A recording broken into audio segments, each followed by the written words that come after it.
శ్రీలంక నుంచి నిఘా పెడుతోంది. మాల్దీవుల్లోనూ మకాం వేసేసింది. దక్షిణాసియా హిందూ మహాసముద్ర జలాల్లో అడుగడుగునా మనకు ఆటంకం కలిగిస్తూనే ఉంది. సింపుల్గా చెప్పాలంటే మన పెరట్లోకి వచ్చి మనల్ని బెదిరించే ప్రయత్నాలు చేస్తోంది చైనా. మరి బీజింగ్ కుట్రలకు చెక్ పెట్టాలంటే ఎస్, ఇప్పుడు ఇండియా అదే చేసింది. చైనా ఏ రూట్లో వస్తే ఆ రూట్లోనే బదులిచ్చే ప్రయత్నం చేస్తోంది. తైవాన్ విషయంలో అగ్రరాజ్యాన్ని వేలు పెట్టొద్దని వార్నింగ్ ఇచ్చిన వేళ ద్వీప దేశంతో అధికార ఒప్పందాల ద్వారా దేనికైనా రెడీ అనే సంకేతాలు ఇచ్చింది మోడీ సర్కార్. అవును, తైవాన్తో ఇప్పటివరకు అనధికారిక సంబంధాలకే పరిమితమైన భారత్ ఇప్పుడు అఫీషియల్గా అగ్రిమెంట్స్ చేసుకుంటూ డ్రాగన్ కంట్రీకి దిమ్మ తిరిగే కౌంటర్ ఇస్తోంది. ఇంతకు తైపీతో ఒప్పందాల ద్వారా మోడీ సర్కార్ చైనాకిస్తోన్న సందేశం ఏంటి? ద్వీప దేశంతో భారత్ చేసుకున్న ఆ కీలక ఒప్పందం ఏంటి? ఇప్పుడు చూద్దాం. ఫస్ట్ యంగ్ లియూకి పద్మ అవార్డ్, నెక్స్ట్ తాయ్పీతో బిగ్ డీల్. డ్రాగన్ కు చెక్ పెట్టే విషయంలో ఇండియా గేర్ మార్చిందా? జిన్పింగ్ సర్కార్ కు చిరెత్తించే భారత్ ఓపెన్ సవాలు ఏంటి?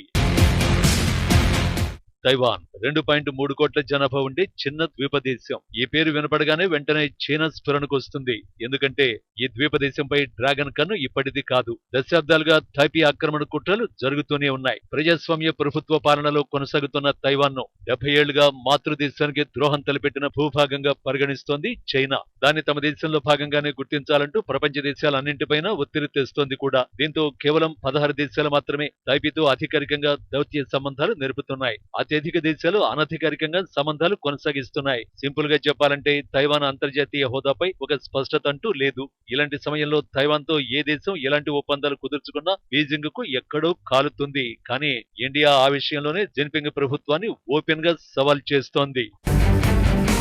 చాలా ప్రపంచ దేశాల మాదిరిగానే తైవాన్ తో భారత్ కు కూడా అధికారిక సంబంధాలు లేవు. కానీ ఇప్పుడు మాత్రం ద్వీప దేశంతో అధికారిక సంబంధాలు ఉన్నాయంటోంది మోడీ సర్కార్. అందుకు ఈ రెండు దేశాల మధ్య జరుగుతున్న ఒప్పందాలే ఉదాహరణ.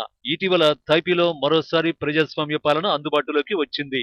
ఆ తర్వాత చైనా దురాక్రమణలను తిప్పికొట్టేందుకు తైపీ భారత్ అమెరికా దేశాలతో సత్సంబంధాల బలోపేతంపై ఫోకస్ చేసింది. ముఖ్యంగా మన దేశంతో ద్వైపాక్షిక సంబంధాలను బలోపేతం చేసుకోవడంపై దృష్టి సారిస్తూ ఇరు దేశాలకు ఉపయోగకరమైన ఒప్పందాలు కుదుర్చుకుంటోంది. ఇందులో భాగంగానే తైవాన్ లో ఇండియన్లకు ఉద్యోగ అవకాశాలు కల్పించడం కోసం ఇరు దేశాలు ఇటీవలే ఒప్పందాన్ని కుదుర్చుకున్నాయి. దీనిని తైవాన్ విదేశాంగ మంత్రిత్వ శాఖ స్వయంగా వెల్లడించింది.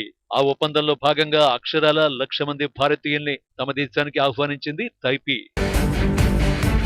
నిజానికి తైవాన్ లో వృద్ధుల సంఖ్య పెరుగుతోంది. దీంతో ఆ దేశానికి మానవ వనరుల కొరత సమస్యగా ఉంది. 2025కు తైవాన్ సూపర్ ఏజ్డ్ సొసైటీగా మారనుందని అంచనా. అంటే ఆ దేశ జనాభాలో 20% మంది 65 ఏళ్లు పైబడిన వారు ఉంటారు. తైవాన్ లో నిరుద్యోగ రేటు కనిష్టానికి చేరుకుని 2000 సంవత్సరం స్థాయిలో ఉంది.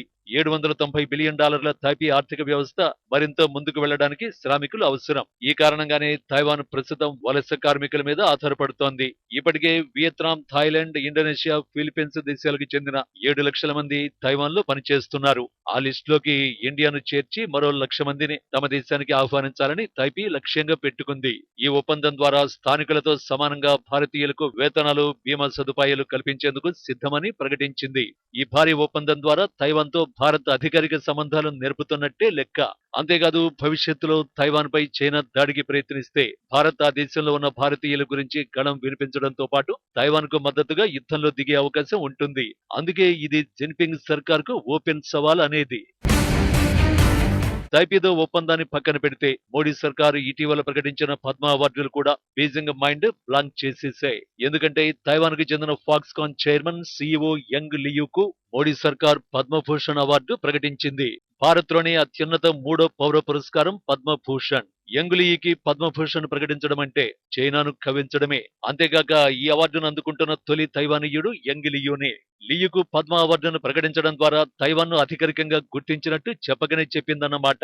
వాస్తవానికి ఇండియా అధికారికంగా వన్ చైనా పాలసీని గుర్తిస్తోంది. కానీ మన పొరుగున ఉన్న శ్రీలంక, పాకిస్తాన్, మాల్దీవుల్లో వేలు పెట్టి భారత్ ను ఇరుకున పెట్టాలనే డ్రాగన్ కుట్రల నేపథ్యంలోనే ఇలా వ్యూహాన్ని మార్చాల్సి వస్తోంది. అందులో భాగంగానే తైవాన్ విషయంలో భారత్ ఏకంగా కాలు పెడుతోంది. తైపీతో అధికారికంగా ఒప్పందాలు, ఆ దేశ పౌరులకు భారత ప్రతిష్టాత్మక పురస్కారాలు ప్రకటించడం ద్వారా బీజింగ్ కు దిమ్మ తిరిగే కౌంటర్ ఇస్తోంది. మరోవైపు చైనా ఆలోచనలు, అడుగులు ఎప్పుడూ సొంత ప్రయోజనాల కోణంలోనే ఉంటాయి. ఈ క్రమంలో ఎవరెన్ని అభ్యంతరాలు తెలిపినా ఆ దేశం పట్టించుకోదు. మొదటి నుంచి దాని ధోరణి అంతా. బీజింగ్ ఆధిపత్యాన్ని ఎప్పటికైనా అడ్డుకునేది భారతదేశమే. ఒకప్పుడు బీజింగ్ ఎంత వేగంగా ఎదిగిందో అంతకు రెట్టింపు వేగంతో ఇప్పుడు భారత్ ఎదుగుతోంది. అంతర్జాతీయ రాజకీయంలో తిరుగులేని స్థానంలో ఉంది. ఫలితంగా ఎప్పటికైనా తన ఆధిపత్యానికి గండి కొట్టే ప్రమాదం ఉందన్న భయంతో మనకు అడుగడుగునా అడ్డు తగిలే ప్రయత్నం చేస్తోంది బీజింగ్. శ్రీలంక, మాల్దీవులు, నేపాల్ లాంటి మన పొరుగు దేశాలను ఇష్టారీతన అప్పులిచ్చి మనపై నిఘా పెట్టే ప్రయత్నం చేస్తోంది.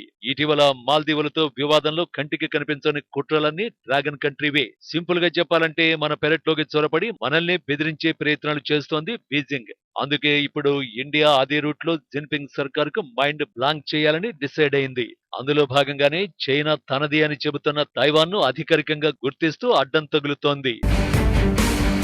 ఈ మొత్తం వ్యవహారంలో జిన్పింగ్ సర్కార్ ఒక్కటి మాత్రం అర్థం చేసుకోవాలి. ఒకప్పటిలా ఇండియా లేదని గుర్తెరగాలి. కాదని మన పొరుగు దేశాల అమాయకత్వాన్ని క్యాష్ చేసుకుని మనపై నిఘా పెట్టే ప్రయత్నాలు చేస్తే వాటికి ఎలా చెక్ పెట్టాలో మోడీ సర్కార్ కు తెలిసినంతగా ఎవరికీ తెలియదు. అందుకు తైవాన్ ఓ బెస్ట్ ఎగ్జాంపుల్.